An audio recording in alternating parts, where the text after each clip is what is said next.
لە کۆبوونەوەی ژمارە 24 ئەنجومەنی نوێنەرانی عراق باسی بودجە و موچەی تێدا نەبوو. هاوکات لە کارنامەی کۆبوونەوەی ئاسایی ئەنجومەنی وەزیرانیشدا باسی لێوە نەکرا. ئەمەش لە کاتێکدایە بڕیاروا بوو لەگەڵ سوێند خواردنی وەزیرە کوردەکان و کامڵبوونی کابینەکەی عەبادی پێشینەیەکی سلفە بۆ کارمەندان و موچەخۆرانی هەرێمی کوردستان ڕەوانە بکرێت. ئێمە وەکو فراکسیۆنە کوردستانیەکان هەموو داواکانی کوردمان خستە ناو ئەو داوایانە یا ئەو پێشنیارانەی کە ئەم لیژنە ڕەوانەی حکوومەتی تازەی عێراقی کردەوە با بڵێن حکوومەتی عێبادی مەسەلەی بودجەی هەرێمی کوردستان ناتوانێت ئەم لیژنەیە یەکلای کاتەوە. بودجەی هەرێم 70% پەیوەندی بە مەسەلەی هەناردەکردنی نەوتی هەرێمی کوردستانەوە هەیە. دەنگۆ هەبوو وەفدی حکوومەتی هەرێمی کوردستان بە مەبەستی تاوتوێکردنی کێشە هەڵپەسێدراوەکان بچێتە بەغداد، بەڵام تا ئێستا دیار نییە ئەو وەفدەکەی دەچێت.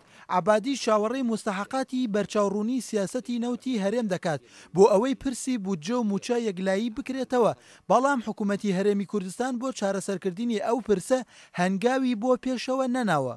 داوامەنەوەی کە کاکوشیار لە زووترین کاتە ئەو مۆزۆ یەکلا کاتەوە و ژیان و ژێواری هاوڵاتیان نەپێچرێ بە کەیسە سیاسەکانەوە. سەبارەت بە هاتنەشان دە هەرێما کوردستان ئەوەیەکی شوان بابەتانە و حەتان و کەتێتە چاوەڕێکردن چەندین جاراژی گفتوگۆ سەر هاتیەکردن لێ پێتویت کەتن و زەمینە سازیەکە سیاسی بۆ vê هاتنێ بهێتە دیارکردن بشێن تێدا ئەvê بڕیارە بستینین و بهێن چونکە بوومە بخۆشی وەکو پەرلەمانتارێن کورد ڕەنگە نەخۆش بیتن و سەرکردایەتیا سیاسیە کوردستان بێتە vêrê الوەختەیەکی کۆ بزانین چ بدەستڤەن ئاینیتن.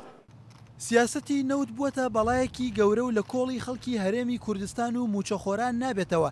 ئامەش لە کاتێکدایەکەوە حکوومەتی هەرێمی کوردستان چەندین جارباس لە فرۆشتنی چەند پاپۆڕی نەوتی هەرێم دەکات، بەڵام هاوڵاتیانی هەرێمی کوردستان بەبێ موچە ماونەتەوە. بە پێی زانیاریەکانی کورتساد نیوز تا سیاسەتی نەوتی هەرێم لەگەڵ بەغداد یەکلای نەکرێتەوە، عەبادی موچە و بودجە بۆ هەرێم نانێرێت.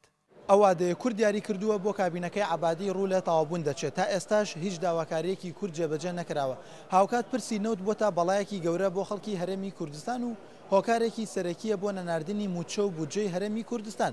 لە ئێستاشدا بەغداد چاوەڕێی هاتنی وەفدی حکوومەتی هەرێم دەکات بۆ ئەوەی پرسی سیاسەتی بەڵاگەورەکەی نەوت لەگەڵ هەرێمی کوردستان یەکلایی بکرێتەوە. لە تەلاری ئەنجومەنی نوێنەرانەوە بەهمن حەسەن، کورتسات نیوز، بەغداد.